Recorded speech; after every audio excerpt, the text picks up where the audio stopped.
Welcome back to another episode of Is Fitz Happy? I'm Luke. And I'm Emma. And we're talking about Chapter 8 this week, Old Blood. Yeah. And this chapter, interestingly, starts off with a letter between Burek and Tallman, and it's about Fitz. Although it says it's about the cult that Chivalry put in the care of Burek, but it is very clearly about our boy Fitz. Yes, in closing, I ask that you please pass on my regards to Lord Chivalry Farseer. Inform him with my greetings that the colt he entrusted to my care still suffers from too abrupt a weaning from his dam.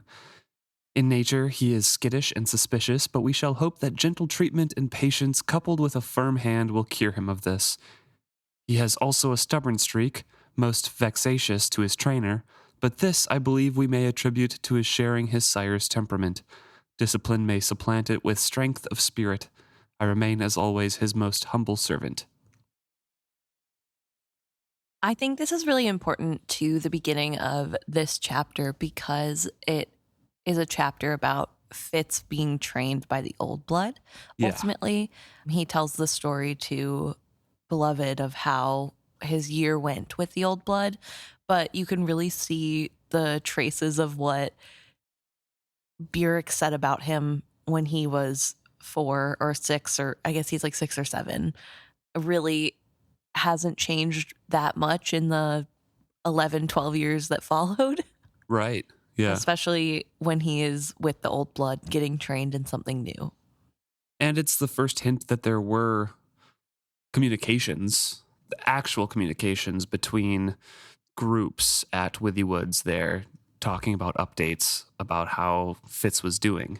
Yeah, I think that's also something, I guess, that I kind of skipped over, but for sure this is a really big deal because Fitz believes that his father didn't care about him. Right. I mean, he knows from Verity, Yes. and I think from Patience that they had communications about him and talked about him, but I don't think he ever really believed it. Right. And I mean, I think the one with Verity, I'm pretty sure, I could be wrong because it's been a while, but I'm pretty sure he felt like there was only like 1 or 2 times when Verity told Chivalry about what Fitz was doing. Right. And Fitz always comes away with the feeling of Verity doing that because he thinks Chivalry should know, not because Chivalry wants to know. Yeah. Like I don't think Fitz felt like Chivalry was on purpose keeping tabs. But this goes to show that actually it seems like he was. Mm-hmm. And there was a lot more people spying on Fitz, I guess, to let his father know what was happening. I wouldn't quite say spying, but I know what you mean. Yeah, spying's a little bit too harsh of what was happening, but either way. We pick up this chapter right where we left off on the last one, and they are trying to get back to the cabin after Fitz's ordeal of healing Nighteyes, and the fool's ordeal of using the skill even though he is not skilled himself. So they are exhausted, including Nighteyes, who's, his body's reserves were the ones that were used in that healing. So Right. they eventually make it back to the cabin. Yes. They And I eventually guess stumble inside. also Fitz is probably tired because his spirit left his body for several hours. Right. So there's like that wariness as well. Yeah. So they get inside, and Nighteyes immediately goes over to Fitz's room, gets up onto his bed, and pretty much passes out in sleep. Fitz quests towards him, but Nighteyes remains closed to Fitz. And so Fitz just takes comfort in that he is still breathing. He's still alive. Just let him rest. So Fitz wants to also do the same thing. He also wants to collapse right there because he's exhausted. The fool goes sits at the table and puts his arms down on his head down on his arms, but Fitz deliberately stands up and like, okay, I need to keep moving in order to make this elfbark tea, Right. to get some relief. And he goes through the motions of doing that, and the fool eventually gets up to get Muggs to join him to help that. Right. And I think what's really important is with the exhaustion, Fitz mentions that it's sort of all he can do to just pay attention to the task at hand. He doesn't have the energy to do anything besides that to make sure it gets done properly, but he is sort of taking a lot of elf bark and making this tea, and it does make the fool question, so you always have a supply on you. You always are using elf bark as sort of a question. And that sort of, Fitz is like, well, I only use it when I need to. And it's not like Only a when I must. stash. Yeah, only when I must. It's not a stash, And he thinks to himself about how elf bark is really useful for, helping with the pain of skilling. However, it does bring on that melancholic mood, and it is an addictive it does have addictive qualities, but he tries to say that he's not addicted. He only uses it as a remedy sometimes, and therefore doesn't count himself as addicted. Although I would argue that that's not true because he knows it's bad for him and continues to use it, despite the fact that he knows herbs and could probably experiment to find something else that would help with the pain. That's the reason why I think that he is not addicted, and I believe him in this, is that he does know herbs and like his own body. Sure, he's an unreliable narrator, and we've made countless mentions of that as well. But the paragraph where he's describing elfbark here says that he doesn't disbelieve that it could be addictive, but that might just be in repeated use constantly, and he doesn't use it that often. Because he also talks about how in Chelsea it's used to keep, slaves active and energized, but also keep their mood down so they don't rebel or try to escape. And perhaps regular forced use would be addictive in that case. And he says, but my own use of it has always been as a remedy, and it was also said to extinguish the ability to skill in the young and to cripple its growth for older skill users, that I might have considered a blessing, but my experience has been that elfbark can deaden the ability to skill without easing the craving to do so. So I also think, because that last part is true in our experience in these books, that I tend to believe him that he is not addicted to elfbark, because he has never in his head craved it besides immediately after skilling and being like, I need to stop this headache. Right. But don't you think that every time he skills, his immediate thought towards elfbark is sort of an indication that there is some sort of addiction there? But then it's not really an addiction in the sense of like a chemical addiction, right? Then it's more of like a habitual kind of thing of just like Pavlov's response to it, if you're thinking like that. It's more like, oh, since I skilled, now I need to do this because this is what I've always done. Rather than, oh, I need it because I need that feeling and I need the substance in me. I just feel like he's mentioned elfbark in every chapter so far, even if he hasn't taken elfbark in every chapter so far. And why is he thinking about it so much? Why is he always, and he is meticulous about when he takes it and planning out when he will take it. But I don't think that makes it less of something he's addicted to. Yeah. In my mind, it still feels like he pretty clearly does rely on it. And I mean, I don't know. I don't think it's the end of the world if he is or isn't. It just is one of those things where I was like, yeah, okay, you're not addicted, but you do have to use it every time you skill. And that feels like, and he always wants to skill. I don't know. For some reason to me, it just feels like it's more addictive than he is giving it credit to because he is more regimented on his usage, if that makes sense. Maybe, yeah. But anyway, he pours a mug for both himself and the fool and Sweetens it with honey. Yes, and he thinks about how he should go and put mint in it as well, but he'd have to get fresh mint from the garden, and that's so far away, and really, he just needs the elfbark now. To us, the white prophet and his catalyst, the fool toasts. I lifted mine, the fool and the Fitz. I amended the words and touched my mug to his. They take a sip, and of course it's super bitter as it's always described, but already Fitz kind of feels tension easing in his head. Right. And Fool does ask, isn't there any way to get this, like the benefit? The benefit without the flavor? And Fitz has said that he's tried just simply eating the elf bark. Chewing on it, yeah. Chewing on it, but it did rip up his whole mouth, and then he tasted it for way longer, and he couldn't even drink water to get the taste out because of how much it hurt his mouth. So, no. And the Fool just adds more honey, but and still grimaces at the taste. Yeah, but I almost feel like it must be somewhat like coffee in the way that like almost no one likes coffee when they first start drinking it, and then people who drink a lot of it sort of are like, yeah, well, you get used to the taste. Or maybe even like beer in that way too, where like people on the whole mostly don't like the taste, and then the more you drink it, because Fitz doesn't add any more honey. He just keeps drinking it. He's just like, yep, this is how it tastes. So it's maybe not even acquired, but he's used to it enough to where he doesn't need that much sweetener in it. So a silence falls after they both take some elfbark tea, and the tension out of their heads eases. But there's still an edge of uneasiness hovering between them. No apology would clear it, but perhaps an explanation would. I glanced over at the wolf sleeping on my bed. I cleared my throat. Well, after we left the Mountain Kingdom, we journeyed back to the borders of Buck. And so the Fool starts paying attention, and Fitz continues on his story.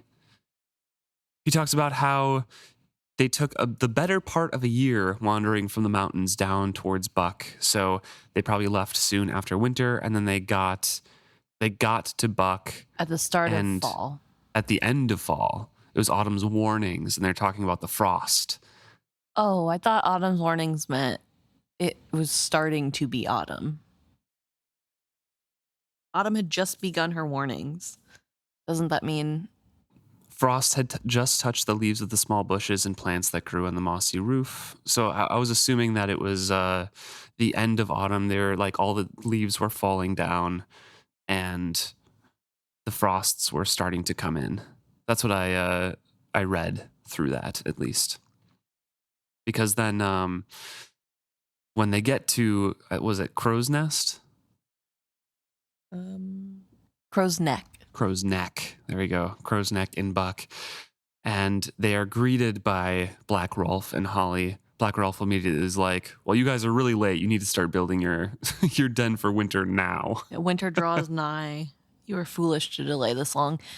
But then I don't understand why say Autumn's warnings had just begun. Because isn't Autumn's warning the changing of the leaves? I don't understand the wording. I don't know. Whatever. It doesn't matter. Not the end of the world. It just... So they do meet Black Rolf and Holly again. And of course they were expecting Fitz and Nighteyes, because the beasts obviously can tell when another wooded person enters the area or passes along messages. So when they came up on the cabin, Black Rolf knew to expect them. Well, also, Fitz makes it sound as though the reason they knew they were coming and they didn't have to even knock on the door is because all witted people can sense other witted people and just people in general. So, like, there was no need to knock or call. The old blood folk within knew we were there as surely as I could sense that both Rolf and Holly were within. So, to me, the way Fitz is making it sound is that, like, he thinks because he senses all the living beings, they sensed living beings and just assumed it would be somebody that knew them and not a random stranger, because there that was... could be, yeah, true. Also, they aren't very good at hiding their connection, so I'm sure it was also knowing it had to be Fitz because they could hear him shouting into the void. Right. So Black Rolf comes out, hugs them, and Holly comes out and smiles at them and greets them.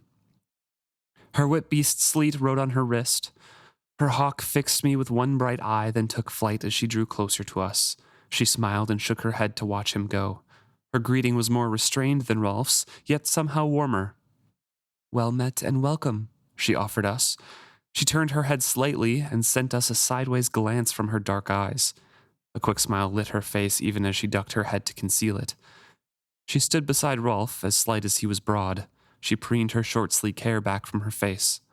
Come within and share food, she invited.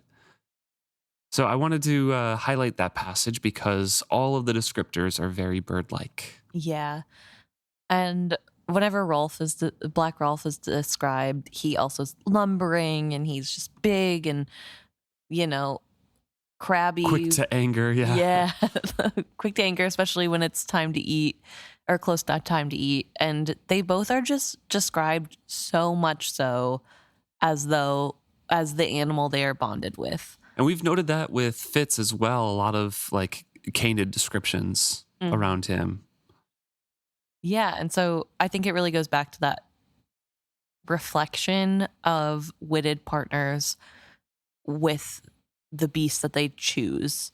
So there is something that changes, but I have found it really interesting that they are so much like their being the animals that they chose to bond with, and then talk about how Fitz and Nighteyes are both too close and not close enough at the same time. So just some weird little things in there, I guess. So as simply as that, Fitz says that they were a part of the witted folk who lived in the area outlying Crow's Neck. They were forest dwellers going into the town only for those things they could not make for themselves. They kept their magic concealed from the town dwellers, for to be witted was to invite the rope and the blade to your door. Not that Rolf and Holly or any of the others referred to themselves as witted. That was the epithet flung by those who both hated and feared beast magic. It was a taunt to be hung by. Amongst themselves they spoke of their kind as old blood, and pitied any children born to them who could not bond with an animal, mind, and spirit, as ordinary folk might pity a child born blind or deaf. There's no more than 5 families surrounding the area, Fitz says, and all of the people there kind of lived away from each other, even their old blood. Yeah. They were solitary folk. They had trades that were good excuses to live far away from town, but where they could go into town to trade those goods. Like one of them was a potter who had otters living in their thing, so they had great clay. Yeah, they were right by the clay banks of the river where the otters lived. Or like trappers or hunters. A things man like who that. has a wild boar as his beast sells the truffles that his boar finds in the woods. So yeah, so there's lots of ways to get away with sort of living in the middle of nowhere and not in town that aren't that suspicious to people who wouldn't know. Although I wonder if that's still true in the time that it has been since Fitz has been there, because we know that things are getting more unrestful. Yeah. But it's really hard to tell. But it seems as though, for the most part, they are all very kind of solitary. And Fitz makes the mention that, by and large, they were a peaceful folk, a people who accepted their roles as members of the natural world without disdain. It could not be said that they felt the same about humanity in general. But I thought that was really interesting that he takes this as them accepting their role in society as sort of just, I don't want to say outcasts, but sort of outcasts. They're accepting that role because they're closer to nature and they get to live the way they want to live. And I find that his take on that interesting, because I think that's his blind spot when it comes to the piebalds that are going to be later in this book that are kind of terrorizing people, because in his mind the people have sort of all accepted their role and that they've been given in society, even though it's not acceptance from others because they accept themselves.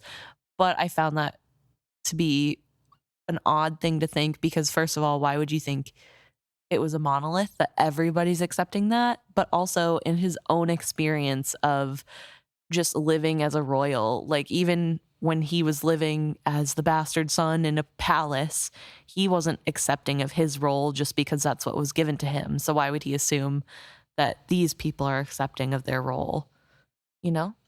Interesting. I'll have to keep my eye out to see if those thoughts kind of appear, because I assume that he was just talking about this community that he had met in Crow's Neck. But as you mentioned, they also disparage those who live in the town and the other humanity in general. There was much disapproval for folk who lived cheek by jowl in the towns and thought of animals as mere servants or pets, dumb beasts. And they disparaged, too, those of old blood who lived amongst ordinary folk and denied their magic to do so. Often it was assumed I came of such a family, and it was difficult to dispel such ideas without revealing too much of the truth about myself. So yeah, the people that he's with in Crow's Neck, like you said, Fitz believes they are very accepting of their role and they should be outside. They should be close to nature. They should be by their animals. And they should not be living in towns. They should not ignore the magic that they have, which is all good and well. But then they also say, this is the only way to live if you have old blood magic. Yeah. I mean, I think I understand to some extent, right? There's this group of people who have been prosecuted for forever just for living in their natural state. And so when they can be that openly, why wouldn't you want to live in a way that allows that by not living in town? Why would you choose to cut off a part of you just to get to live in town? Like, sure, there's more conveniences, but is it really worth it, you know? Yeah. And I think that's a really interesting argument to be had for these people because, you know, it sort of justifies why they're roughing it in the woods, because it's better to rough it in the woods and not have to rely on these people who might turn on you at any second, who don't even understand the beauty of animals and like don't love animals. But it also is sort of raising their own barrier up against people who aren't living the same way as them. And right.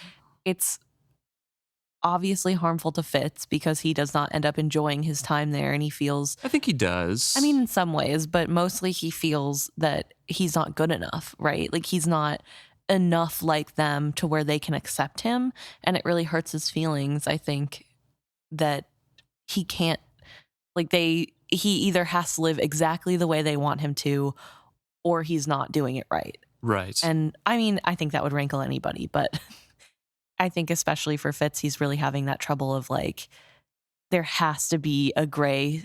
It's not black or white. And these people are very like, it's black or white. So yeah, that's a big struggle, I think. But there is that sort of theme that goes through, especially with Black Rolf, of this sort of Fitz is doing it wrong. And it's because he's been taught wrong, but there's only one right way to do it. And it's the way this old blood community does it. And Fitz, I think some of his trouble is he's trying to hide his identity, as he says here, but they do ultimately know who he is, and we will discuss that when it comes up later. But he's like, oh, I can't say too much or else they'll know everything. And it's really odd to me because it feels like, why wouldn't he tell them more so that they could understand? But he does explain that he feels as though they're mad enough at what they do know that it'll just make it worse if they know the whole story. Yeah, so the fool asks, did you succeed in keeping the truth about yourself to yourself? And Fitz goes on to explain that when he had passed through there before, both Holly and Black Rolf knew his name was Fitz, and that he had hatred for Regal, and that he had a wolf companion. So it's not much of a step to go from there's this random guy who is very similar in all ways to like, oh, maybe he is the same guy as the bastard Farseer. Yes. Black Rolf even tried to talk about it at one point, but Fitz was so adamant that like, no, you are incorrect, that even Black Rolf with his bluntness got through his skull like, okay, we're not going to talk about it anymore. We'll just continue to call you Tom as you're introduced yourself to the whole community. He was also certain that Holly also knew, but she never brought it up. Right. And so he does hope that Fitz stays buried, but we know that Fitz does not, and that it comes up again later that other people that aren't Black Rolf and Holly know, community, know who he is. And I think that's the part that I struggle with, especially because he knows they know. So what's the point of lying? Why lie at this point? Like, He's telling the story chronologically. Well, yeah, I know, but I'm saying in that moment, why would you lie? You know they know who you are. What difference does it make? Like what Oh, why is why he lie afraid? to Yeah, Black Rolf and Holly? why lie to anyone of the old blood? Why does it matter? Because it's better for Fitz in his mind if Fitz stays dead. No one should be talking about that. It shouldn't get back to the royal family. It should not get back to Beric and Molly. Fitz is dead. It's Tom. Tom is the only one who's there. I mean, I guess it just feels like, why do you think they're going to tell everybody? You know what I mean? Because, like, I don't think he thinks these people would want him to go back and take the crown. You know what I mean? Like, I don't feel like that's his fear here, which would make sense to me that he, like, doesn't want to be used again for the Farseer throne. Like, he's trying to distance from that. But these people are trying to teach him about who he is and, like, how to use this magic that he has inherently. And he's, like, lying to their face and they know about it. It just doesn't feel like a productive way to be around people, I guess. I don't know. He's like 21 or 22, a year and a half gone from big trauma in his life. Yeah. He's just trying to start a new chapter, I guess, and be like, no, just leave it alone. Like, this is not. I mean, I get, but I guess, I don't know. I've never gone through that, but it feels like you could just say, yeah, that was me, but I'm Tom now. And I don't really want to talk about it, instead of just being like, nope, that was never me. I don't know what you're talking about. That's crazy. You know what I mean? Like, it feels like there could be, like, there's a happy medium maybe of like, sure, yeah, at one point I went by that, but not anymore, and I'd rather not. So the fool confirms Fitz's like discussion about this, saying that, oh, so they knew that Fitz, chivalry's bastard, did not die. And Fitz shrugs at that. And as he's telling the story, he's surprised that that epitaph still stings him, that name still hurts him. He thought he had gotten over being named the bastard would hurt me. You know, he thought he had gotten over that kind of thing, but it's still there, especially from the mouth of his friend.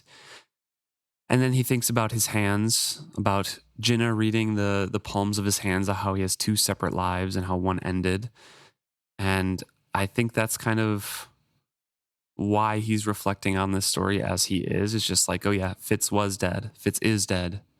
I am Tom. That's also why he can't go back. You know, this is a new life. So he's thinking about that, and he picks up the Sandsedge brandy to do something. And then he's like, nope, set it back down for now. Let me get food first. So he gets out a bunch of food and they settle down to eat while he's telling this story because they haven't eaten since breakfast and they're famished. So he continues the story a bit. He starts off with saying there's very little he could do whether or not they knew who he was, because he and Nighteyes did need their help. And so it sort of wasn't a big thing he wants to continue to talk about. He doesn't want to like dwell on it, but he needed them, and so that's why he was there. Yeah, all he could do was deny it. He also talks about how he doesn't like to recall the year that he spent with them, which I find interesting because on paper it doesn't seem like that bad compared to the rest of his life. But I guess it's also not great. Like I said, there's a lot of disdain from Black Rolf, and Fitz doesn't feel like he really fits in like he expected to. And I think that contributes to the feeling of disappointment. Right. And yeah. Yeah, he describes Black Rolf and his teaching methods and how Black Rolf was always basically yelling at Nighteyes and Fitz. He was short-tempered and impatient, especially around mealtimes, much inclined to cuff and growl, and sometimes roar his frustration at a slow student. He simply could not grasp how completely ignorant I was of old blood ways and customs. I suppose by his lights I was an ill-mannered and as deliberately rude child. My loud wit conversations with Nighteyes spoiled hunting for other bonded predators. I had never known that we must announce our presence through the wit if we shifted territory. In my days at Buckkeep, I had never even known that community existed among the witted ones, let alone that they had customs of their own. So that little throwaway of like, we must announce our presence latches onto Fool's imagination here and says, wait, you're saying that witted ones can share thoughts with each other just as thoughts can be exchanged through the skill? And Fizz is like, no, not like that. I can speak freely with my bond animal, and sometimes you can kind of hear other thoughts and things like that. He explains it in a very loosey-goosey way, finally trying to explain it as in Nighteyes and I share a made-up language of our own, and once in a while somebody will try to butt in and say something, and you can almost kind of understand it. It's like a foreign language that's similar to that made up language. So with like hand waving and gestures, you can kind of get intent across, but it's not the same as sharing a conversation. Right. You don't get all of the niceties of knowing the language. You just get the bare bones. Yeah. And that's just animals to humans and then humans to animals. It's not humans to humans. No. And he also mentions that it's sort of more like hearing a pluck of a harp string for other people whenever they're not being discreet. So it's very loud, but it doesn't mean anything. Right. It's just a loud noise. And so because of that, he thinks that's how Burek probably kept an eye on him when he was younger to see if he was using the wit or not. Yeah. So he thinks back and is like, yeah, Burek definitely had wit walls up. He was blocking out all of the ability to hear wit around him and make connections with anything. And then he figured out that I probably had the wit. So he lowered those wit walls to keep an eye on me, to make sure I didn't bond with anything else. Like how skill users have skill walls that they put up, but can bring down to reach out with the skill. And he says, does that make sense? And the fool says, not really, but I get the gist of it. You know, like I kind of understand the basics of what you're saying, but not fully. So then Fitz brings up the foreign language thing and says that Rolf taught us to direct our thoughts directly at one another, kind of keep that a bit more private. And the fool's brow furrowed after this whole explanation, saying, so only Nighteyes can speak to you. Nighteyes speaks most clearly to me. Sometimes another creature, not bonded to me, will share thoughts with me, but the meaning is usually hard to follow. One catches the gist of the meaning with none of the niceties. I think it is easier if the animal is bonded to another witted one. Rolf's bear spoke to me once, and a ferret. And between Nighteyes and Burek, it must have been oddly humiliating to Burek, but he let Nighteyes speak to him when I was in Regal's dungeons. The understanding was imperfect, but it was good enough that Burek and he could plot together to save me. So those are some callbacks to other events in the stories and we're finally kind of getting that explanation of how Old Blood works. Yeah. A bit more. I think it makes sense to me. I think it makes sense that bonded animals would make more sense because definitely. It'd be like, you know, even though it's a different language between each partner, it's still a human that the animal is talking to. And I think especially with how Nighteyes talks sometimes, of how sometimes even though Nighteyes and Fitz are bonded, Nighteyes doesn't grasp concepts all the time. But if you talk to an animal who has been bonded and has at least some understanding of human concepts, they will know how to talk in those concepts. Whereas a wild animal will have zero idea of what any human things mean. So it'd be much more rudimentary in my mind. And human sentence structure. When Fitz first bonded Nighteyes, there was a lot more just one short, one little line, one word kind of things. And eventually we're getting to whole conversations that are written in English between the two of them. And I think, too, it's interesting because Fitz is sort of describing a magic that is inherent to him, but I found it interesting that he doesn't explain sort of that it's more about feeling than words, because I feel like that'd be a really easy way to explain it in my mind, but he doesn't. He just sort of tells the fool that sometimes you can communicate with other beings, but every time Fitz is around an animal that's uncomfortable, he knows why immediately. And obviously they're not talking the same way that he and Nighteyes talk, but there is that inherent communication with being able to understand the feelings of animals. And so it seems odd that he would leave that part out.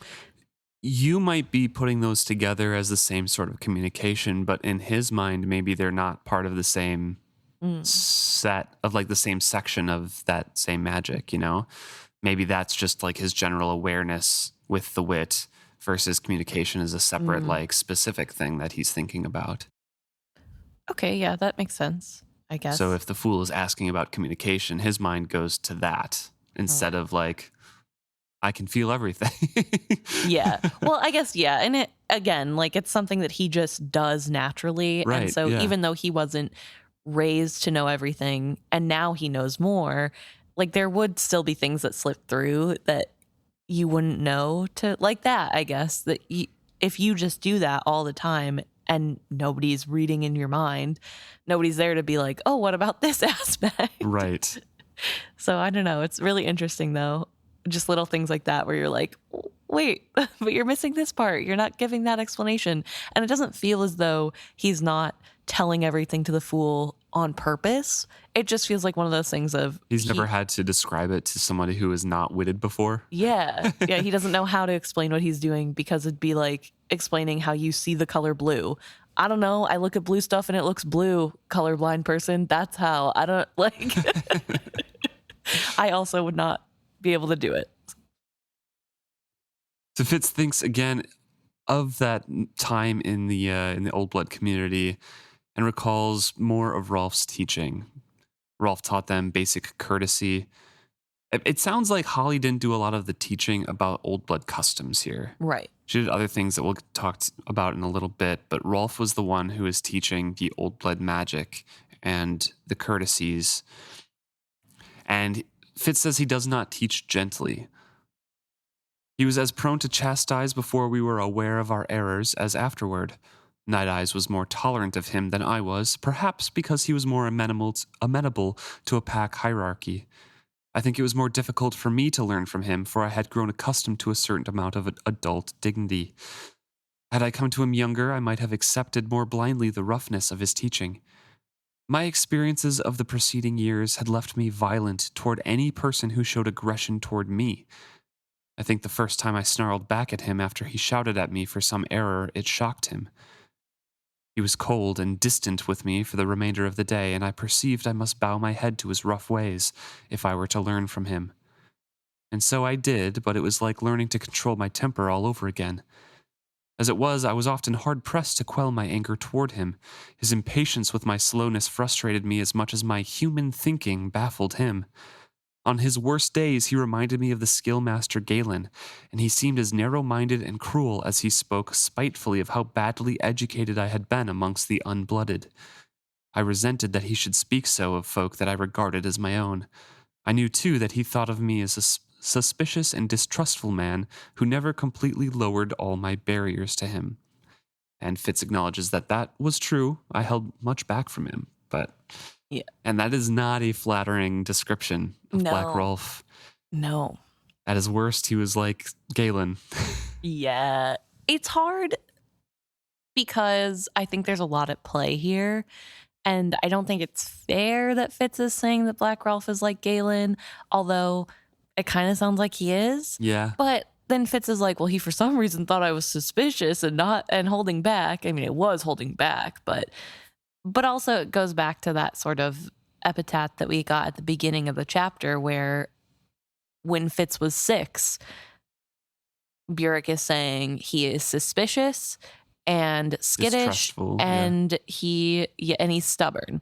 Mm-hmm. And those 3 things alone do not make him a very good student.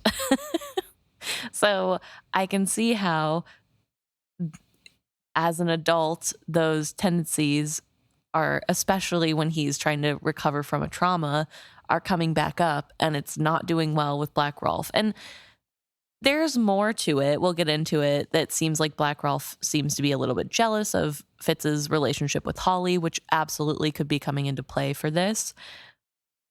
But I think it's really interesting to me that in this, it's because Black Rolf is so aggressive and rude about other people, and that's why Fitz is being so obtuse.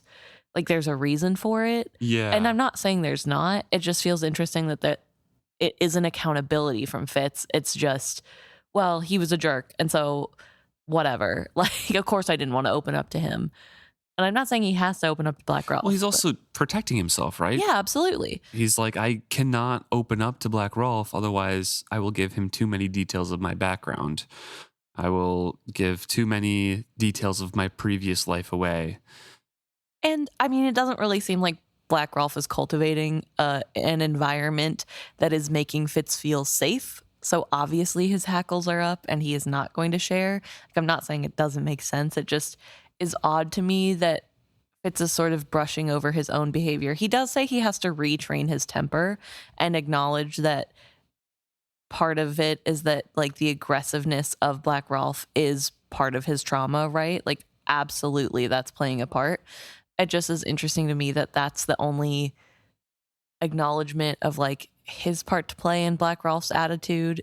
I don't know. I don't know how to say this because I don't want it to come off like I'm saying it's Fitz's fault that Black Rolf is acting like this or that Fitz deserved this in any way. I don't mean that. I don't know. I don't know what I'm trying to say, I guess. But I don't want it to come across. I don't know. Probably the way it is coming across. But Fitz does say that the little I did tell Black Rolf, provoked him so much that I was sure a fuller tale would have disgusted him. He approved that Beric had prevented me from bonding young, and yet condemned all his reasons for doing so. That I had still managed to form a bond with Smithy despite Beric's watchfulness convinced him of my deceitful nature. Repeatedly, he came back to my wayward childhood as the root of all my problems in finding my old blood magic. Again, he reminded me of Galen disparaging the bastard for trying to master the skill, the magic of kings. Among a folk where I had thought finally to find acceptance, I discovered that yet again I was neither fish nor fowl. If I complained to Nighteyes at how he treated us, Rolf would snarl at me to stop whimpering to my wolf and apply myself to learning better ways. Yeah, again, Black Rolf, not very sympathetic character. No. It's really odd because he seemed so much more kindly the last time we saw him, and maybe I'm looking at memories through rose-colored glasses, but it felt like he was much warmer to Fitz. And I mean, he was gruff around the edges and sort of, was disappointed that Fitz was doing things wrong and wanted him to stay, but it felt like he respected Fitz and wanted Fitz to stay. And I wonder if sort of this anger coming from Black Rolf stems from what he is assuming of Fitz's past, especially with how Fitz Chivalry the Bastard survived the death that was given to him. Because everybody knows that Fitz died. Mm-hmm. And how would he have survived that death? How is he still here? I don't know. So, like, maybe that's part of it. And obviously, there's a lot of prejudice happening. But I do feel bad because, again, Black Rolf is part of a community that is under horrible scrutiny and under fear of death. Yeah, just Fitz was another bad example. Yes. Right? Yeah. So, like, I get sometimes where Black Rolf is coming from, but also I don't think it justifies what he did, if that makes sense. Yeah. Fitz goes on to say that Nighteyes seemed to accept more of Black Rolf's teachings more easily than Fitz did and learned a little bit more quickly and was able to pass along those teachings to Fitz in a better way than Rolf was able to. Nighteyes also sensed more strongly than I did how much Rolf pitied him. The wolf did not react well to that, for Rolf's pity was based on the notion that I did not treat Nighteyes as well as I should. He took it amiss that I had been almost a grown man and Nighteyes little more than a cub at the time of our bonding. Over and over, Rolf rebuked me for treating Nighteyes as less than an equal, a distinction that both of us disputed. The first time Rolf and I butted heads over it was in the fashioning of our winter home. So Fitz starts to build a cabin and Rolf is like, no, what are you doing? Stop making him live in human ways. He needs to have a den in the side of a hill and you need to build a cabin around that. That's kind of like what I do with... Yeah, there was a cave for my bear there and we built around that house. It's you build around them because you're equal. Mm-hmm. When I conferred on this with Nighteyes, he replied that he had been accustomed to human dwellings since he was a pup, and he saw no reason why I should not do all the work to make a comfortable place for both of us.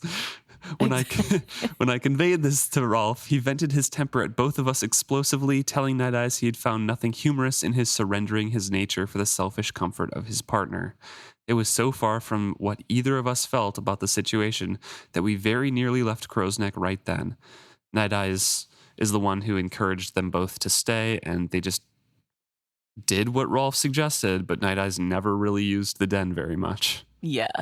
It's really interesting to me because I don't feel like there's a power imbalance in Nighteyes and Fitz's relationship. But this is where I think like it's not all Fitz saying that, oh, Rolf is so bad because I had a bad time there. I think Rolf actually was very prejudiced too. Yeah. And very narrow-minded in how things had to work in the Old Blood community. Yeah. It sort of reminds me of a clash happening between a younger person and an older person, where a younger person has found a new way to do something because times have changed, and the older person is insisting that that's not how it's done. It has to be done this other way that takes way more effort and work and actually has a worse outcome because that's how it's always been done. We're not doing the new way. Which is funny because isn't Rolf, like, didn't we figure Rolf is around like 30 or something? Yeah, Rolf like is only like maybe mid-30s here. Like, yeah, Rolf is like, max mid-30s. I think he was around 30 when Fitz is like 21 or something. Yeah, like that. So they're not that far apart in age. But I think it's just sort of, I mean, Rolf, was raised in a very specific way, right? Like clearly these are the things that were instilled in him as a child. He grew up in this culture. And I think it is hard when you're not a part of a culture your whole life. You just are introduced to it later in life. It's harder than to fully accept everything in the culture without seeing some of the flaws, right? The way Fitz is doing, because you've been outside of it. So you know more about other cultures, so you can have a different sort of mindset to come in. And it's sometimes good to update things. You shouldn't just do things because it's tradition. But I think this is Rolf's whole way of life. He's never had to live in a different way. The Old Blood community is so insular, and they've necessarily adopted some customs for protection, right? Right. To be on the up and up and not have bad examples. So these are the strict ways this relationship works. So there's no imbalance. So nobody else can deem that this is bad magic if they find out, right? Right. Like they need to protect themselves some ways, but it's gone so far and so long that this is the way it is and nobody else can have anything different, and otherwise it's wrong. Yeah, it's bad. And he reminds me of evil. Byrrc in a way. Yeah. Not in all ways, but like just kind of the opposite of Byrrc. Yeah. Like Byrrc if Byrrc believed in the Old Blood. Yeah. I mean, yeah, I think so. And you can see that a lot of it does, like you said, stem from that sort of protection against the outside world. But then also there's random things like he made his life, he chose a bear, and so he let his bear have a cave, and the bear lives in the cave, and that's that. But he's not taking into consideration that Nighteyes might not like a den. Right. And like, what if his bear didn't want a cave? Was he going, like, would he force the bear into a cave because bears go in caves? Probably not. I think he just doesn't have a big enough grasp on differences in other people. Like he's too narrow-minded, and it makes sense why, but it also is harmful in this case to somebody who needs his help and is asking for help, and he can't get over his own prejudice against that person. But Fitz and Nighteyes were mature in their relationship by the time they came to him, so they could take what they needed to learn from him, but also adjust it to their own needs. Yes. So Fitz continues on talking about how Rolf always was shaking his head at how there's too much human in Nighteyes and not enough wolf in Fitz. So again, he's sensing an imbalance in their relationship there. And at the same time, he warned us that we had both twined ourselves too tightly together, and he could find no place where he could sense one of us and not the other. Perhaps the most valuable thing that Rolf taught us was how to separate from one another. And through me, he conveyed to Nighteyes the need for privacy in some matters that Fitz had never been able to convey to Nighteyes properly. So there was very important things that they did learn, and they were eventually able to separate themselves out. That's why in these books, we get, oh, he was completely closed off to me, or, oh, I couldn't sense him here, or, oh, I touched his mind. It's not the complete, oh, I just like looked in the back of my mind to see what he was doing, and then I checked back in with myself. You know, there is a wall now. A gateway. Yes. Yeah. And Fitz does talk about how when that first starts happening, the first time that Nighteyes cuts himself off and separates from Fitz feels halved by it. He does not feel like a whole person. He feels like this is wrong, and he is missing a part of himself to not have Nighteyes there.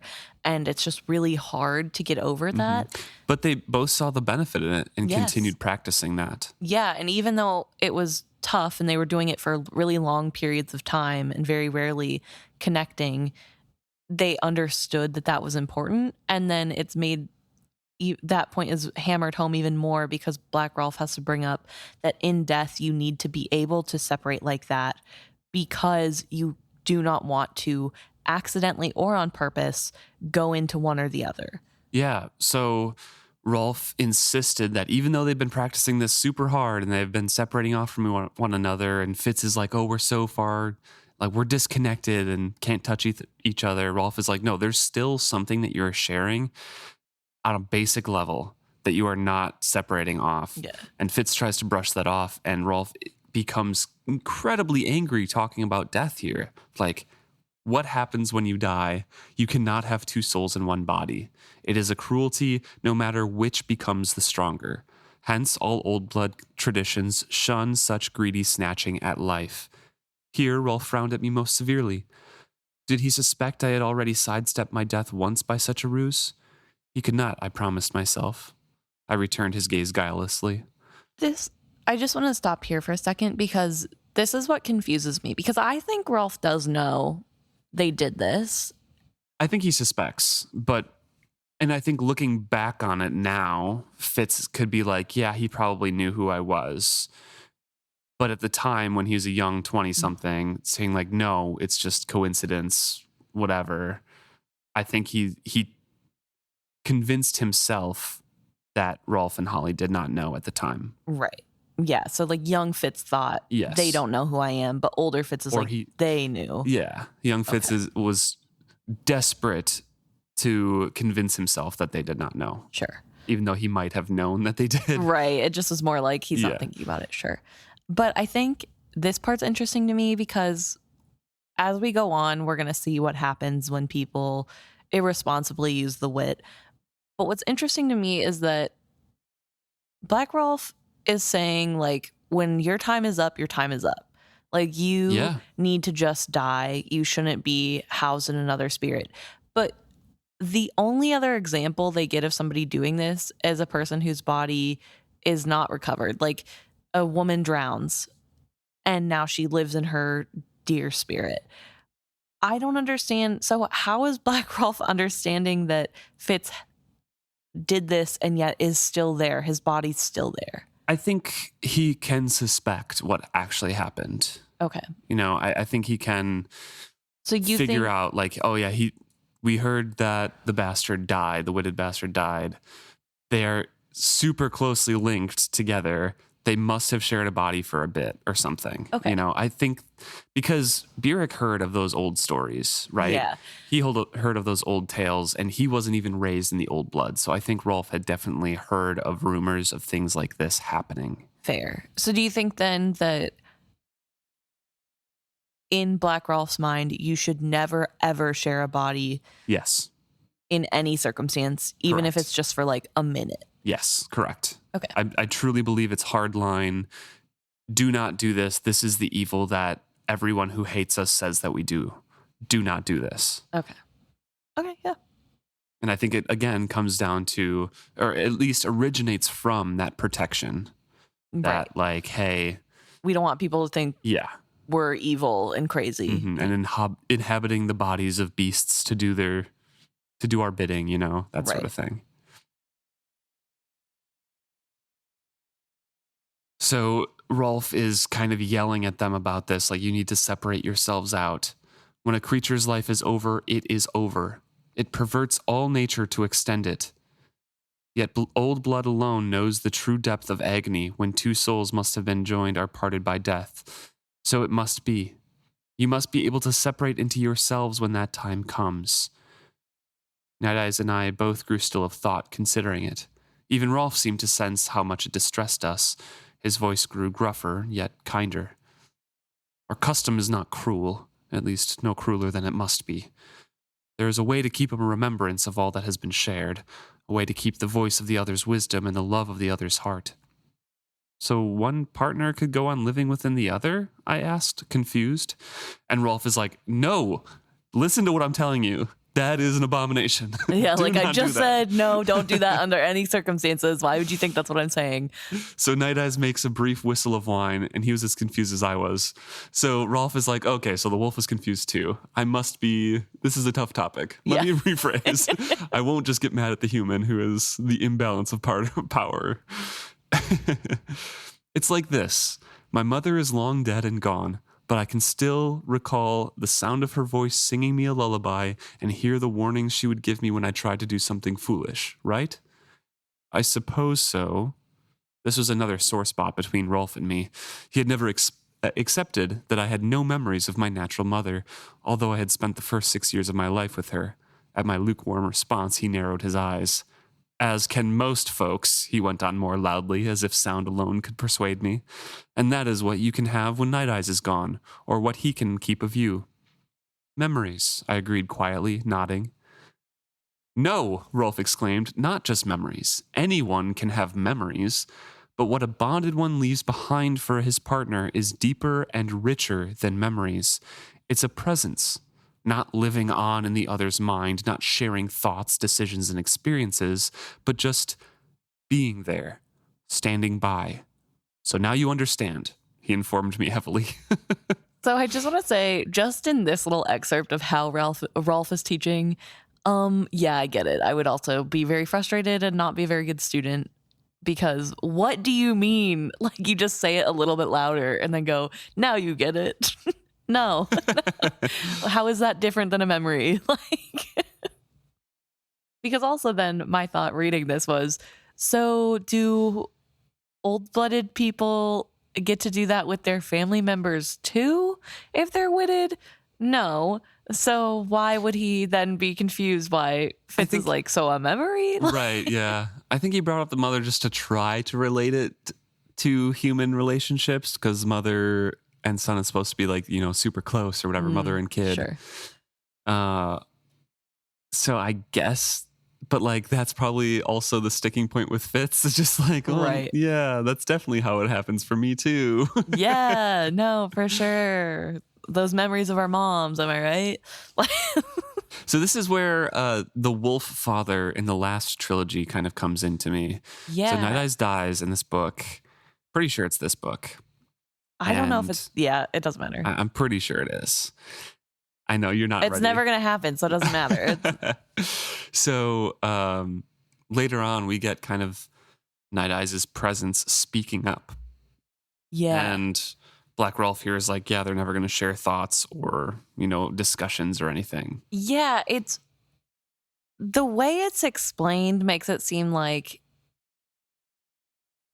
they're not still there. It's just an essence of what they were. It's like a personified memory. Mm-hmm. So they're not going to say something new. They don't have more thoughts. And then it made me think, is the reason it's different with Nighteyes because they have that basic link that they're not aware of, that they can't fully shut off? Yeah, I think it's because going back to, I think something I've brought up so much over the past is the kind of concept that are in these books of beings sharing proximity for a long time, mingle their essences together. Right. Yeah. With Fitz and Nighteyes being so closely linked, Nighteyes having Fitz's soul in him multiple times, one living with him for a few days, and two, him being healed by Fitz as well, mingles some of Nighteyes' soul with Fitz's soul, or like their essences together. Right. And so they have that kind of primal connection and parts of each other in each other. So when Nighteyes dies, yeah, they're separate, and Nighteyes' main body in essence dies and goes wherever it goes. But there's still a little bit that mingled over with Fitz that's kind of remained with him the whole time. Yeah. So I think that's what happened. And then when B was conceived, just that all of Fitz's essence is mingling with Molly's to create B's, right? Yeah, well, but because there's also the fool's essence that's right, at that point there, because Fitz goes into the fool's body to, So there's Fitz, Fool, Molly. And Nighteyes. Yeah. So does that make B like a fourth wolf? I don't think so. No, I don't think that's how it works. She's 1/4 white, 1/4 or no, 2/4, so 1/2 human and 1/4 wolf. So, you know. And 1/4 dumb from Fitz. But yeah, so Black Rolf's idea of it, I think, is, like you said, it's a personified memory where they are used to having that connection in their mind. They're used to having that conversation. So when the person recalls their memory or what they would have said, they can actually have that presence be there and be like, oh, this is what it felt like as well. To me, it because feels that's their mind feeling something, not just senses. In my mind, a regular witted partner feels like whenever that partner passes, they have like a Star Wars hologram in their head that like says the pre-recorded messages, but feels like, you know, it's more 3D. It's not the same as like a normal memory. And whereas Nighteyes is just chilling, but it's weird because Nighteyes definitely isn't like there all of the time. No, he kind of like gets woken up when his cub is in danger. Yeah. When B is in danger. Or when it's really interesting, or his brother is in danger. If something happens and Fitz and Nighteyes is there, it's not like Nighteyes is just always watching and they're sharing that sort of body and soul connection. So I don't know. It is a really interesting weirdness, and I wish we got a normal connection to compare it to. But unfortunately, that is not something that we get to be privy to. So Fitz goes on to describe how he and Nighteyes practice at separating out, and then how Rolf would let them come back together and mingle their thoughts in a very, very thin, insubstantial way. And yet Black Rolf was still not satisfied with how close they were. So Fitz is like, I don't even know how we would connect with each other if we wanted to do what Rolf wanted us to do. Yeah, like I think part of this is Fitz is like, how would this ever be satisfactory? Like, why would anyone care about being bonded with somebody? This is nothing. And then Rolf has to admit, well, I wouldn't be satisfied if that was the level I was connecting with my partner. I just don't believe you two should have a closer connection. And so then it's very clear that this isn't how it should be. This is how Black Rolf thinks it should be. And I have a big problem with that as well. It just feels like bullying. Like, I definitely understand the more the story goes on why Fitz is saying Black Rolf is like Galen, because there is a lot of that prejudice and just like doing things because it's Fitz and not because it's right, which is crazy because he's so like, you have to do it the exact right way or it's not right. And then even here, it doesn't matter that he's telling them to do it the wrong way because he just thinks that they don't deserve to do it the right way. It's just like he's the moral superior one, and anything he does is right because he's the one doing it and he knows better. He like cannot put himself in someone else's shoes, considering he shares consciousness with a different being. Like, so Black Rolf went to great pains to kind of show them examples of how being closely twined in the wrong way can really affect you dangerously. Even though Fitz and Nighteyes never really voiced their intention to like learn, but then do what they wanted. Yeah. Fitz thinks that Black Rolf knew about that kind of obstinacy from them, and so showed them examples. One being a man now 30 years old who just sat and watched swallows come and go the whole time, because when he was a baby, the parents let swallows come into the room because it would Yeah. entertain the kid. And now Yeah. when they reach towards the man with the wit, he thinks he's a bird. He wit bonded not just to a swallow, but the whole flock of swallows, all swallows. And he also thinks he's a bird. And I think that's a really important thing. So Fitz says, without reaching out with the wit, he just seems like somebody who's developmentally stunted. Yeah. And he just seems like somebody who just would not have developed anyway. And so it's not his fault. That's not because he's witted. But when he reaches out with that wit and understands that developmental delay is due to the fact that he believes himself to be a bird, there is more danger there, right? Because he was too young to know he wasn't a bird. Yeah. And so then it was too late, I guess. It seems very odd to me that there was no possible way to fix that before it became too late, because He says it was a careless old blood family that let swallows nest in their eaves. So, I don't know. But you'd think, being old blood, they would understand when wit is happening, and I don't know. It just feels like there's a lot of failure happening to this kid for this to happen. But what do I know? And yeah, so that's the first example they get. And the other one is the one that you were talking about before, Yes. with the white hind, the doe. How it wasn't walking with a deer's true caution, but with a woman's languid grace. I knew her partner must be close by, concealed in the mist. And he's staring at this deer, blinking, trying to focus on her, while the wolf made a small questioning whine in the back of his throat. Rolf rose abruptly, like showing that he was there, disdainfully and coldly refusing contact with the deer, and strode away. And Fitz and Nighteyes stared at this deer for a while, wondering what's going on, because as Fitz recalls a memory of Chade teaching him games and training his brain to see what's actually in front of him, not just what the mind expects, he also relates that to expecting to see a woman there, a partner to this deer. And Yeah. Black Rolf, after they catch up with him, says, no, the woman was in the deer. Yes, which Fitz does realize before he Yes. catches up with Black Rolf, Mhm. because of the training he had with Chade. But he does sense both the woman and the deer equally in this deer. The woman had been an expectation of my mind based on my wit. Physically, she was not there. Her presence inside the hind distorted my wit sense of the deer. I shuddered away from the wrongness of it. And Fitz asks, what was that? To Rolf. He rounded on me, affronted by my ignorance. What was that? That was you a dozen years hence, if you do not mend your ways. You saw her eyes. That was no deer down there, but a woman in the skin of a hind. It's what I wanted you to see, the wrongness of it, the complete perversion of what should have been shared trust. I looked at him quietly, waiting. I think he had expected me to concur with his judgment, for he made a deep noise in his throat. That was Delena, who slipped through the ice into Marble Pond and drowned 2 winters ago. She ought to have died right then, but no, she clung to Perella. The hind either hadn't the heart or the strength to oppose her. Now there they are, a deer with the mind and heart of a woman, and Perella with scarcely a thought to call her own.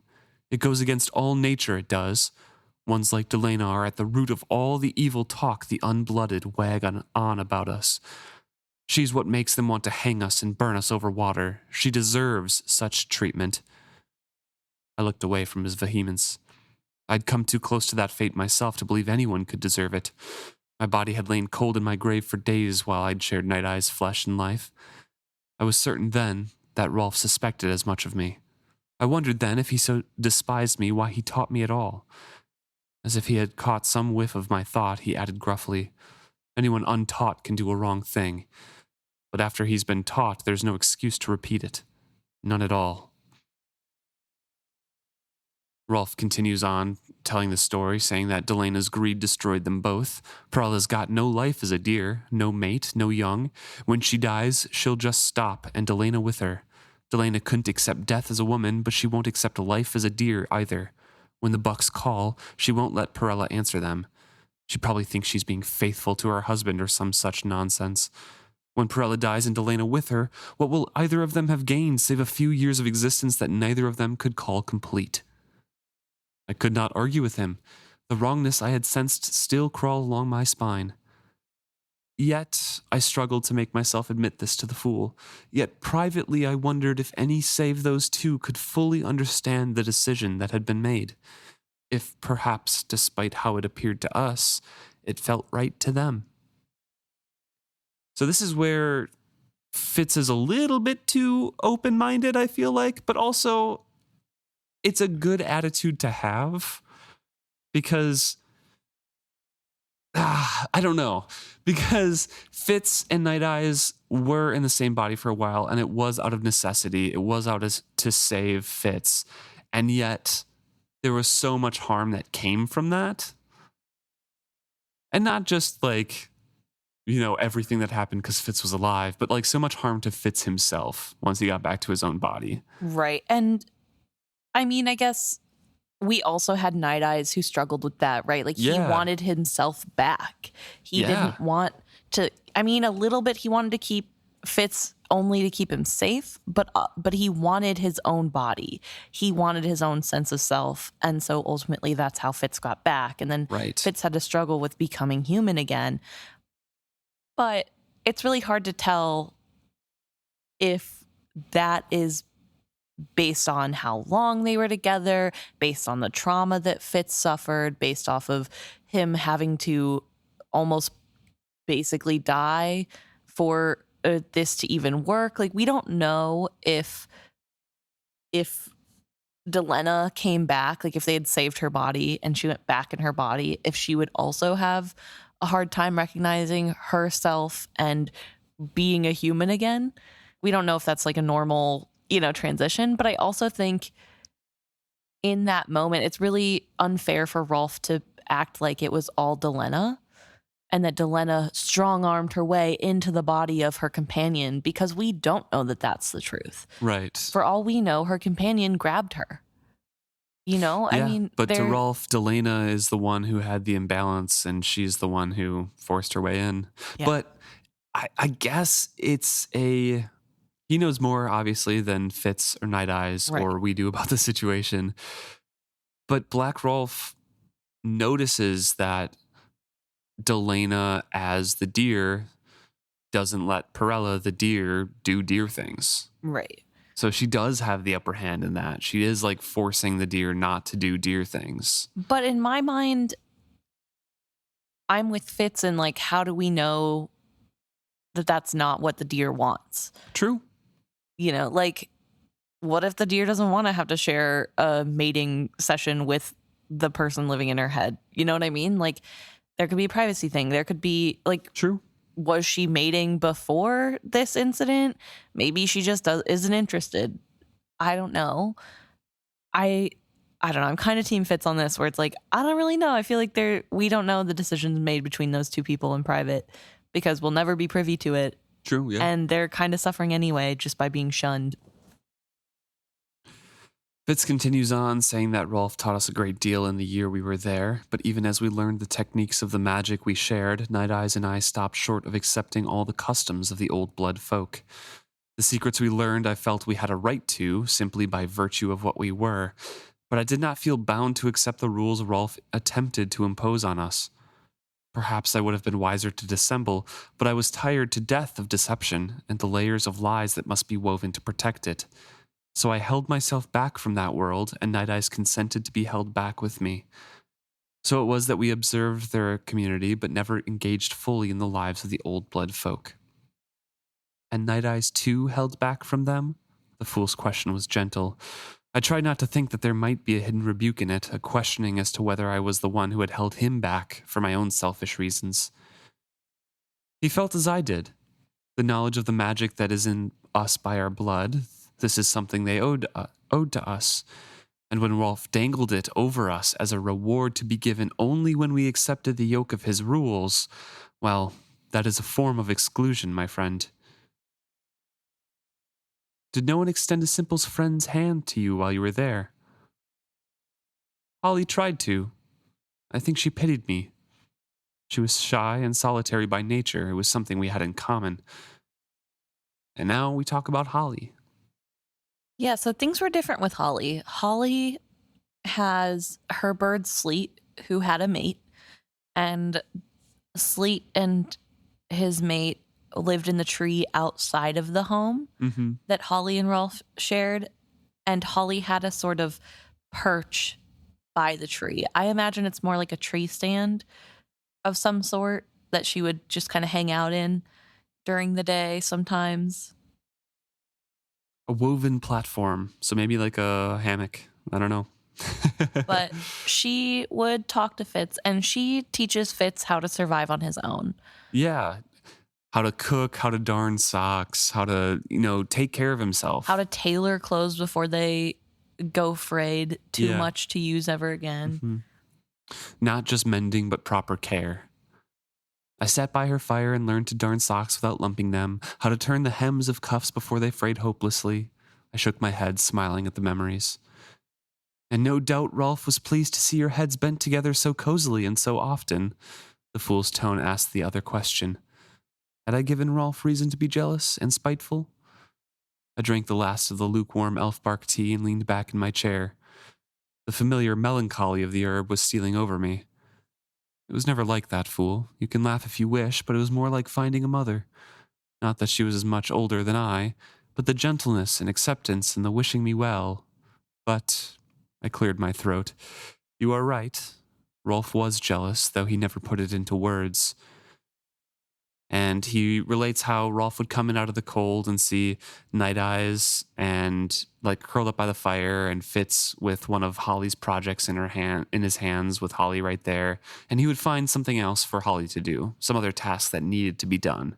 Not that he was controlling or anything like that, but he took pains to make sure everyone knew that, yeah, Holly is my woman.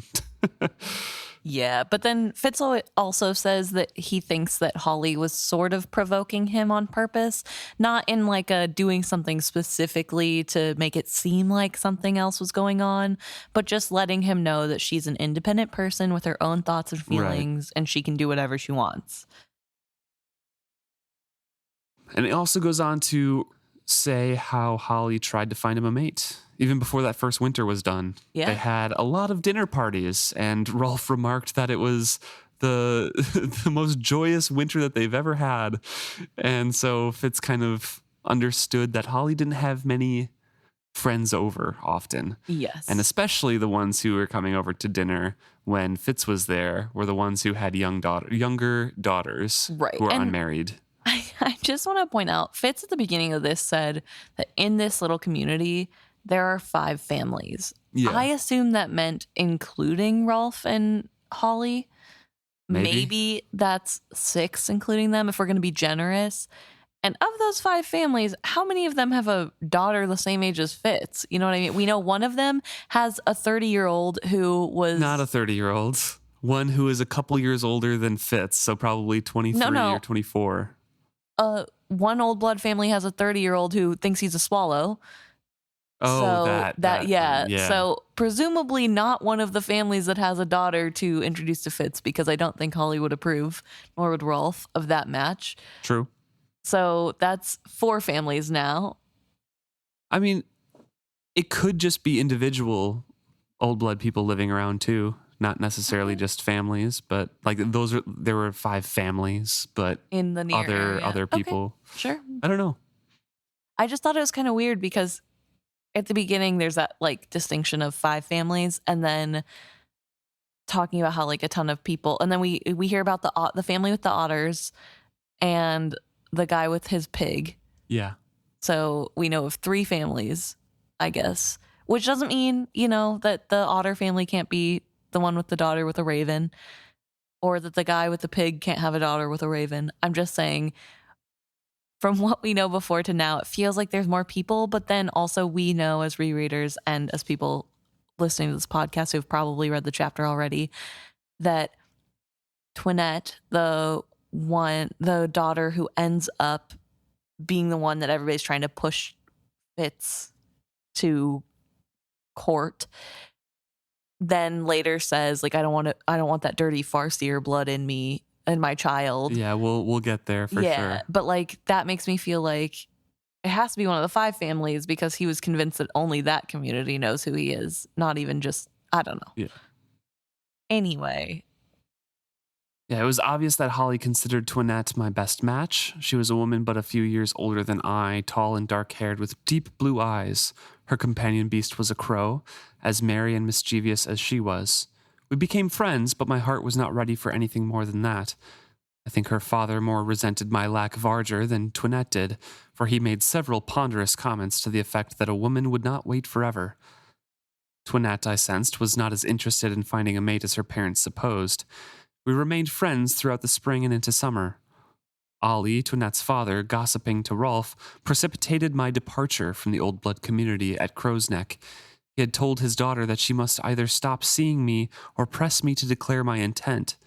In response, Twinette had strongly expressed her own intent, which was not to marry anyone who did not suit her, let alone a man so much younger than myself, both in years and heart. For the sake of making grandchildren, you'd have me bed with someone raised among the unblooded and carrying the taint of farseer blood. Her words were carried back to me not by Rolf, but by Holly. She spoke them softly to me, her eyes downcast as if shamed to utter such rumor. But when she looked up at me so calmly and gently, waiting for my denial, my ready lies died on my lips. I thanked her quietly for making me privy to Twinette's feelings about me and told her that she had given me much to ponder. Rolf was not there. He went back to his cottage, and him and Nighteyes were soon gone. They left that night even. Yep.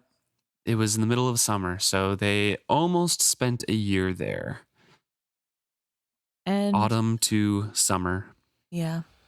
And they left, and he tells Fool that he's hoping, and he's always hoped, that his departure then seemed more like a young man whose... The courtship gone bad. Yeah, a young man whose heart's been broken with a courtship gone bad, rather than Fitz the bastard fleeing his reputation.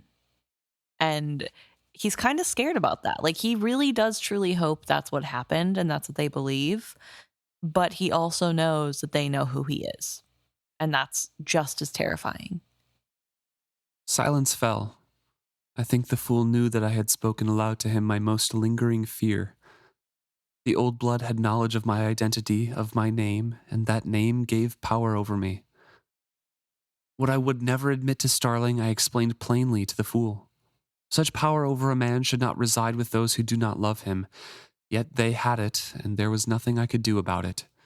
I lived alone and apart from the old blood folk, but not a moment passed for me that I was not distantly aware of my vulnerability to them. I thought of telling him Starling's story of the minstrel at Springfest. Later, I promised myself, later. It was as if I wished to hide danger from myself. I felt suddenly morose and sour. I glanced up to find the fool's eyes on my face, and they both agree. Elfbark. Mm-hmm. But that could not convince Fitz that the hopelessness that swept through him was completely the after effect of the drug. Did not at least some of it stem from the pointlessness of my own life?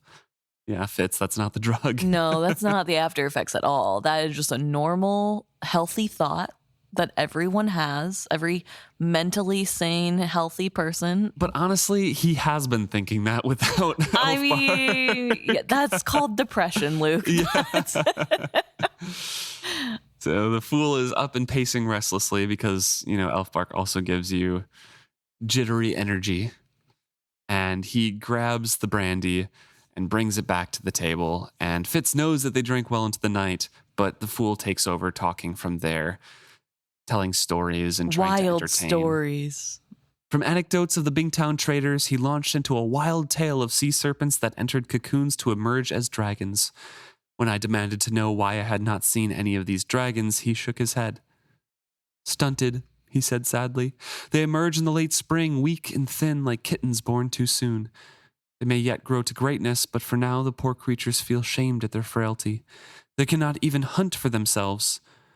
I well recall his look of wide-eyed guilt. His golden eyes bored into me. Could it be my fault? He asked softly, senselessly at the end of his tale. Did I attach myself to the wrong person? And then he filled his glass again and drank it down with a purposefulness that reminded me of Byrrc in one of his black moods. So, quick aside to do with Bingtown and the dragons. Is the next quadrilogy, because there's 4 books, the Rainwild Traders, is that incongruent with this story? No, there is 1 or 2 chapters. That is when the dragons are born, and then there's a time skip. Okay. Or there's a chapter when the dragons are born in Treyhog, and then it jumps over to Alice getting married to Hest, and then there's a time skip or something like that. Okay. Because I know, okay, so basically Fool just said that they hatched in early spring. Yeah. It is now late summer, not yet fall. Right. And whenever the next quadrilogy starts, we have Timera's point of view right away of the dragons hatching. Yep. And I don't think there's multiple rounds of hatching, right? There's just No. the one. I know that they are a nuisance. So I think, but how long are they kept before they make them have the dragon keepers rounded up? Is that like a year? I feel like it's a couple years. Okay. I feel like it's a couple years. In my mind, I thought it was like a year. It could be. I don't remember exactly, but To be fair, actually, now that I'm thinking about it, I think part of the reason they do send the dragons up the river is because Tintaglia stops caring about them because Icefire is released and she now has a new mate and is more preoccupied with making new baby dragons than she is on taking care of the stunted dragons. Yeah, So partially that for sure. That's, yeah. And also I think she just kind of gives up on them too. I mean, yeah, makes sense. But okay, so that's probably part of that timeline. But anyway, we do have a knowledge now, if you read the last trilogy, of what happened. Yeah. That it didn't work fully. I mean, it did, and that people, some of the serpents survived into dragons, but not all of them, and they're not the way they should be. Yeah, and now the Fool has that lingering guilt of, did I do something wrong? Was I not, active enough? Did I attach myself to the wrong person? Could I have done something better? Yeah. So that's also the morose part of the elfbark for the Fool. It is hard because I think, like you said, this is probably a thought with Fitz, his feeling of like, well, my life doesn't matter anyway. Isn't that why I feel bad? That's a thought that he has even without elfbark. It's just magnified in its intensity. And I'm sure this thought from the Fool of, is it my fault? Did I pick the wrong person? That probably also is magnified here. And then Fitz ends up in bed, cuddling with Nighteyes as he watches Fool take out a strange instrument with 3 strings and pluck at it, and then start singing in a foreign language that he doesn't recognize. I set my fingers to my own wrist. In the darkness, I could feel him there. He did not turn to look at me, but awareness prickled between us. His voice seemed to grow truer in my ears, and I knew he sang the song of an exile longing for his homeland. Yes, very, very sad after the elfbark. Yeah. So is Fitz happy? No, and neither is Beloved. No, unfortunately. Hey, I guess I should be more specific on which Fitz, because Beloved's going by Fitz now. Yes. So. Well, the answer to both of them is no. Yeah, we get some explanation of the old blood in this chapter. It's a weird chapter to me because a lot of it is just kind of setting up the reader to understand what is going to happen in this book. Yeah. So like it's part of his story and part of what he said he was done, but like, and it's well done, getting the reader knowledge of what to understand the plot in the future. Mhm. But rereading it, it ends up being a weird chapter. I am frustrated that we don't get to learn more about Old Blood. Like, Yeah, he what skips was over a taught? lot of the teachings. Yeah, there's no actual teachings besides explaining things that we already know, like the communication. Or, I mean, I guess you don't know for sure. It's just like what you can infer from reading. So it's like spelling out the stuff that we've already seen and then explaining death and then like Well, why the separation. There's a couple listed things, like, right, you said separation, announcing yourself into different territories, Yeah. going out for a journey to bond with an animal. But I also think it's really important, not just because it sets up some of the later stuff, but I think it also helps the reader to understand why Fitz is so sure that the piebalds can't be a real group, why he Yeah. doesn't think that witted people would ever Yeah. raise up against the unblooded. Because Black Rolf And- is so sure that every one of the old blood is a monolith, and Yes. everyone does it this way, and everything else is an abomination. And so therefore Fitz also agrees with that, right? Like that's what he has been taught. That's the only touchstone he has to old blood. So he obviously assumes that they all are like that. That's how they all behave. That's how they all believe. There's no differences between communities. That's the rules. And they would not do that. And I think it's hard too, right? Because it does seem like the old-blooded people, though they were kind of mean to Fitz for seemingly no reason other than that he was an outsider, they seem like decent people. Like they don't Yeah. seem like big bad evils who are using their powers for nefarious means. And so it is easy to understand how you would think, well, those were great people. Like they're not these bad guys. Like things happening are just being pinned on old-blooded people without stopping to think that like, hey, maybe some of them are getting angry at always being accused of doing things that they have no power over. Right, yeah. And especially because he's not living with the community, he's not, and he isn't a part of that community, he isn't seeing what they have to deal with in the day-to-day, what they have to struggle living with, which is partially probably why he wasn't fully accepting living and becoming an old one or like old blood, like fully following their rules, because he didn't feel part of the community. He didn't feel what they felt. But I don't know. I just feel like there's like so much in this chapter that while it is like, I wish I got more. I wish I got more information. I feel like it is still good information that we got. Yeah, I think we learn a little bit more later on in the trilogy with Webb, but again, not a ton. Right. Thank you so much for tuning in. If you have thoughts on the chapter, please let us know at isfitzhappy@gmail.com or message us or comment on any of our posts on social media. We're at isfitzhappy at Facebook, on Instagram, on Threads, Blue Sky. We're on Reddit, YouTube, and I think that's it. Yeah. I always Probably. forget the list. So. Yeah. All right, thank you very much. See you next week.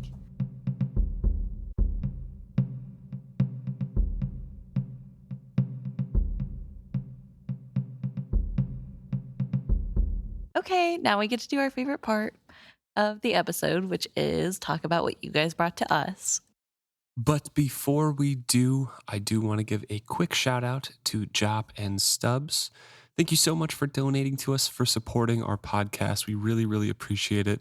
We love what we do here. And if you guys want to support us, you can go to support.isfitzhappy.com. This week, a lot of people wanted to talk about Beloved.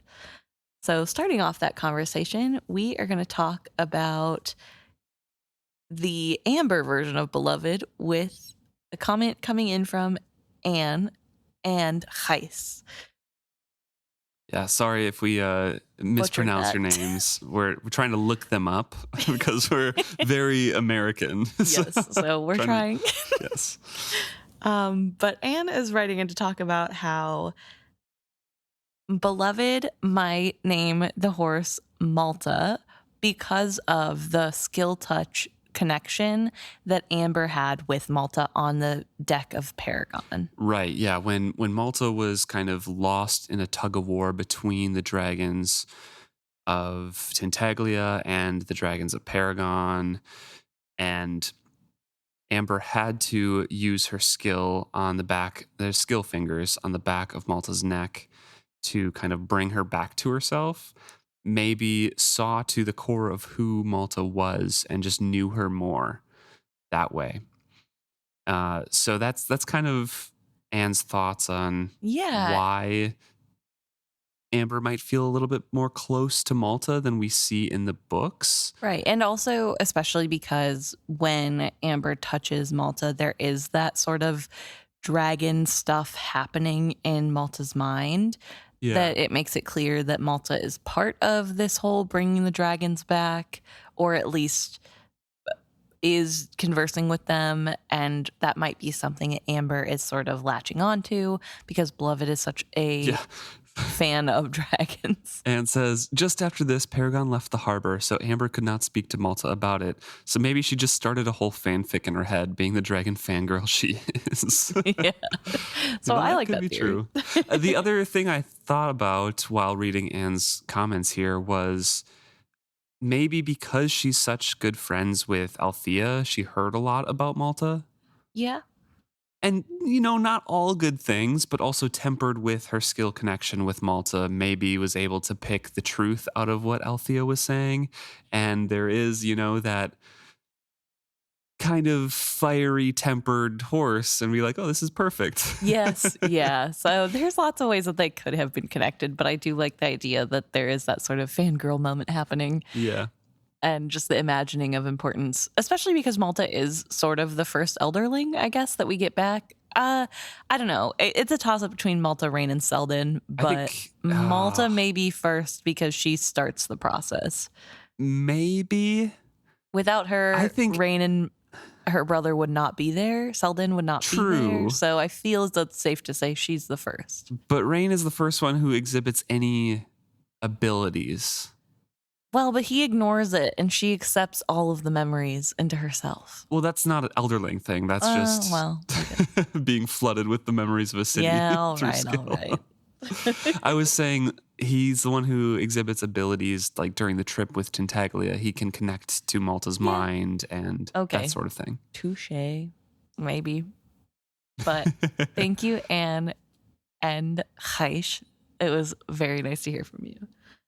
And then we got an email from listener Jop, who is talking to us about Amber and the Fool. Yeah, Amber and the Fool.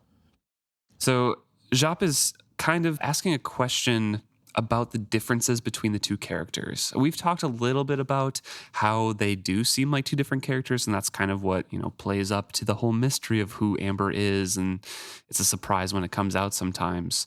But Jop is really asking about what we think on the role of the White Prophet and how it changes between the trilogies. Because in the first trilogy, we learn that the Fool is the White Prophet, and the White Prophet uses the catalyst to enact change in directions that the White Prophet wants the world to go, and just kind of doesn't interact directly, but directs the catalyst to make the changes that they want to in an indirect way. Right. And this is supported by Kettle, who refuses to tell Fitz anything once she realizes what's happening and what sort of the relationship is with the White Prophet and Fitz. Exactly. So that seems to be the general consensus of how it works. And then the email goes on saying Amber, on the other hand, is extremely proactive. She befriends and buys Paragon, helps organize the Tattooed, recarves 2 ships, and ultimately drives many of the most important events in the Live Ship trilogy.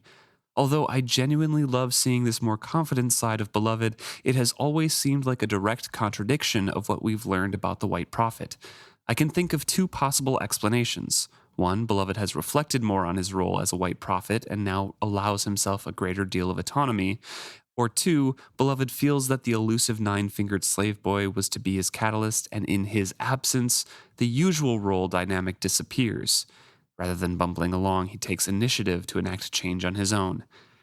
Neither are particularly satisfying explanations to me, especially as his reticence to act seems to reappear in Tawny Man Trilogy. And although it doesn't do anything to take away from my enjoyment of the books, it feels like a borderline plot hole to me. So I do want to talk about this because I think potentially because Amber is so involved is why Tawny Man comes back and is not as involved in this iteration of being the prophet. Because in my mind, I feel like was stated before, Beloved as the fool is sort of held himself back and says, like, I can't enact too much. I need to just like very sparingly come in when I feel like it's necessary to nudge you back on the right path. And then I feel as though the reaction to all the hardships that Fitz had to face made Beloved feel as though they didn't do enough, right? Like Fitz literally died and was tortured to death and then had to come back and still save everybody. I feel as though that made Beloved feel really guilty because potentially there was a way not to have that happen. And if he would have said more, then Fitz wouldn't have acted that way or something. Like, you always blame yourself. You think Amber corrected then? Yes. Or their perceived failures in the first trilogy. Thinking like, oh, maybe I could save Hurt from my person who is the catalyst, and then completely misses her catalyst as Amber, does not get everything done the way she thinks it should be, isn't feeling very satisfied by the end. Like, sure, a lot of change happens and it's all positive as far as we can tell. However, it's not the path. These are just sub paths that are ultimately making the world better, but not like the one that she's been put on the world to help fix. And then comes back to Fitz and realizes that I think there is still sort of that getting involved happening with Tawny Man. Oh yeah, Lord Golden is a little bit more involved in everything for sure. And like is more the person trying to enact changes. However, there is still that secrecy of not telling Fitz everything. And I don't know. I feel like it could just be realizing that there needs to be a middle ground happening here. I do like that quite a bit because the Fool, as we know, never really got training. Right. Went to Claris and was kind of considered, oh, you're a special boy, but you're not the special boy. Yeah. We already have our special prophet for the generation. So you can read some of these dreams and we'll take all your dreams and you can study a little bit, but you're not the prophet. So Don't worry about anything. And then he ran away and tried to enact change on his own and is basically an adolescent at the same time as Fitz. So growing up, learning. So I do like that explanation of just of being too scared and not understanding their role in the world of how it works entirely. Yeah. The other thing about it that I was thinking about, another possible explanation, is that because Fitz is to use your words, the capital C catalyst. Yes. is that Beloved doesn't want to direct Fitz too much, doesn't want to take a heavy hand with Fitz too much because he is the catalyst, right? Mm-hmm. Keeping him alive creates so much. That's like all that Fool has to do. Yeah. That's what we've heard over and over again in the Farseer trilogy is like, I just need to keep you alive because you're not supposed to be alive. Yeah. And you're supposed to die at like 50 different points in these books. And if I do that, then so many more possibilities are available to me. Live Ship is different. Fitz isn't there. He's already alive. And yes, there's someone that Amber thinks that she has to attach to do things with. And maybe because she can't find the 9-fingered slave boy, she does do a little bit more proactive things. But I think because Fitz isn't there, she's willing to step up a bit more. Mm-hmm. And then when she gets back to the Six Setchies, again, takes a little bit of a backseat to Fitz's actions. That's just another option. I don't necessarily believe that is the full reason. I think that's just another potential explanation. But it is a really interesting thing to think on, and we'll have to continue to see how Beloved as Lord Golden works in this trilogy to see how much of that like indirectness comes back and Right. how much of a backseat Lord Golden takes. Yeah, I personally like the growth of a character, though, as opposed to the planning all along around Fitz or something like that. Yeah. I like the growth of Beloved a bit. Yeah. So thank you, Jop. Mhm. And then we got an email from listener Kristen. And Kristen is talking about Starling. So a little bit of a new topic here. Yeah, talks about a couple things here. First off, before we dive into Starling, I do want to say Kristen had an interesting reading order. Yes. Started with the first book of the Rainwild Chronicles, read Live Ships, then went to the Farseer trilogy. Notes that if they started with Farseer, probably wouldn't have continued, so they're glad that they did it in that order. So it's very interesting to me. And also noted that the Tawny Man trilogy is not one of their favorites. Yeah. They are very on Fitz's side during this book, or this series, and don't like how Beloved treats Fitz in some cases. Fair. So very interesting. But yes, mostly speaks about Starling here. Yes. And talking about how Starling's trauma is sort of manifesting in her attitude, which we have touched on a lot. But I do want to talk a little bit about the trauma that Starling lives through, that she cannot be a mother as far as she's aware. Yes, and that's what Kristen talks about mainly here. Yeah, that's what Kristen brings up, is that with Starling, she believes after what happened to her with the Red Ship Raiders and her terminating her pregnancy that she can no longer conceive a child. And so if you look at that also being a trauma thing, because of how she reacts at the end when she does finally get pregnant, it is very clear that Starling herself as a character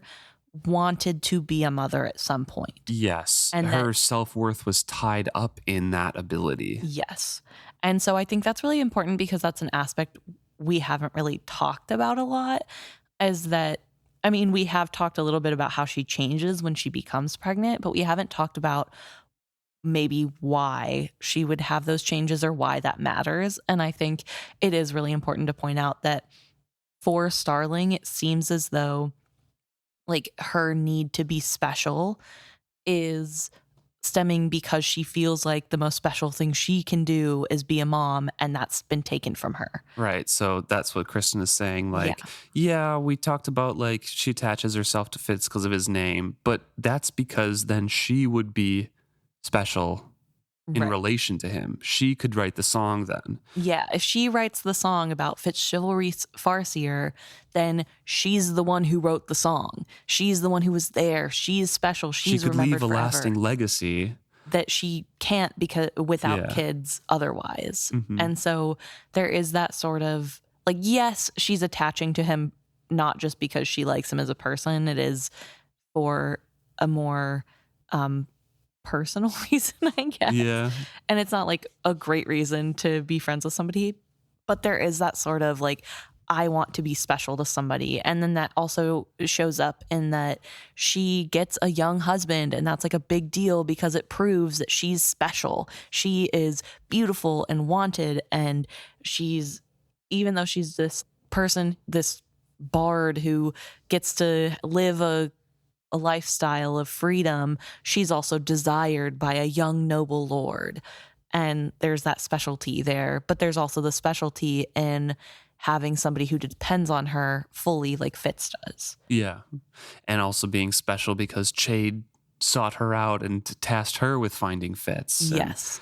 She's, So like I don't think Kristen is excusing the behavior at all either, but it is another like sort of layer of explanation, I guess. Yeah. Another facet to a character that we have sort of just pushed aside. We've talked about her quite a bit, but not in that specific area. So yeah, and I thought that was a really good point that like maybe for Starling, having children was that big of a deal, you know? And I know it's not for everybody and not everybody needs or wants a child, but for somebody who that option was they believe was completely taken from them by such a traumatic incident. With a society that emphasizes having generations after you. Yes, with growing those generations, it makes sense that that could also be part of that trauma, and it's not something that we've ever touched on. Mm-hmm. So thank you for bringing that up, Kristen. It was Yeah. really interesting to think on, and does give more sympathy to Starling, but I think, as you say, also still doesn't make up for how horrible she is. So thank you. The last thing that we have is a message on Instagram from Peculiar Ponies. And this is in their words, quick tinfoil with absolutely no backing. I don't remember this trilogy well enough to back it up, about why saving Nighteyes and the Fool saving Fitz matters prophecy-wise and why that had to happen. Because we had a quick discussion after the last episode. Yeah. When, like, why was this necessary? Yeah, because Fool, if you remember in the last chapter, when Nighteyes almost dies and then he saves Fitz after Fitz has saved Nighteyes, says that he had to do this. Like, he apologizes. I'm sorry for bringing you back. Yeah, that like, it's because I'm here that this happened, is what he says. And so we were like, why would he think that? Why would this even matter in the grand scheme of things? And so Peculiar Pony says, might have something to do with, number one, making sure Fitz survives the piebald thing. Where Nighteyes actually dies, doesn't he save Fitz there?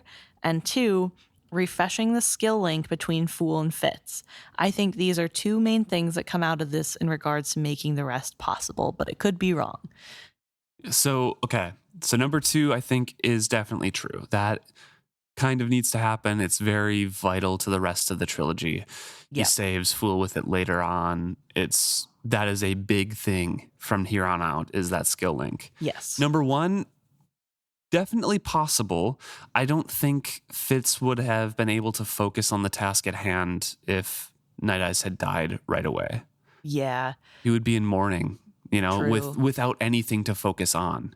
He would not have left to go to Buckkeep, I don't think. True. So I don't him being remember- alive, yeah. I don't remember exactly how Nighteyes. I think there's a fight.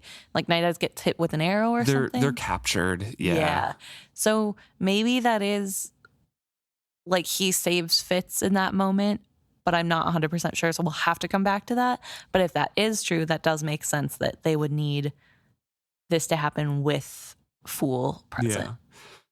So great thinking on a lack of memory of the trilogy. Yeah. For I sure. love the idea. I always love a good tinfoil hat theory.